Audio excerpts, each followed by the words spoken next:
Humans are susceptible to a few biases when making judgments about other people. The fundamental attribution error occurs when we underestimate the influence of external factors on someone's behavior and overestimate the influence of internal factors. Imagine someone is late for a meeting. We commit the fundamental attribution error when we blame the person's character for their tardiness instead of a traffic jam or the weather or other external factors. We blame the person instead of looking at the situation for other potential causes. The self-serving bias occurs when we attribute our own successes to internal factors and we blame our failures on external factors. For example, we succeed because we put in a lot of effort, but we failed because we had bad luck. This bias is self-serving because it allows us to preserve our self-esteem. Good things happen because we did something, bad things happen because they are out of our control. The halo effect occurs when we evaluate someone based on a single characteristic.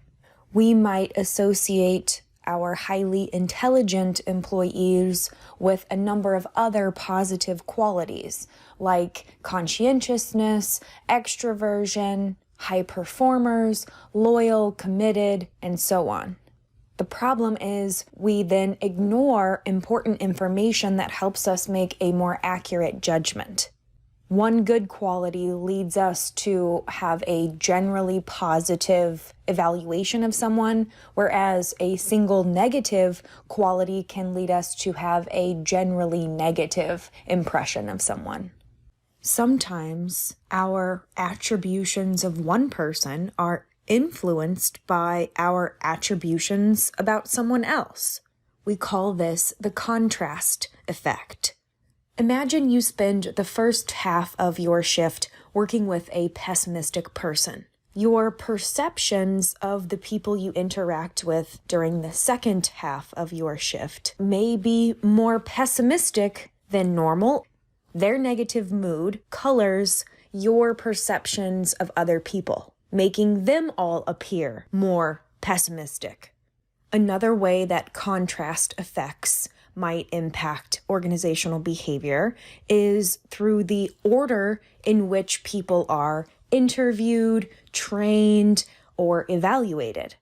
Depending on where people are in a lineup, the interview before them could impact their own interview. Stereotyping occurs when we evaluate someone based on our perception of the group or groups to which they belong.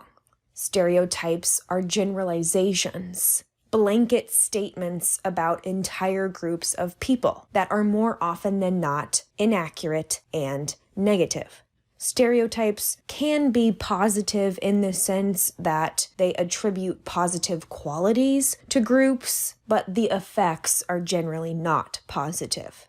From a cognitive perspective, stereotyping can help us simplify all of the information that we're dealing with on a daily basis and make faster, more consistent decisions about our environment. The problem with stereotypes, of course, is that they are inaccurate.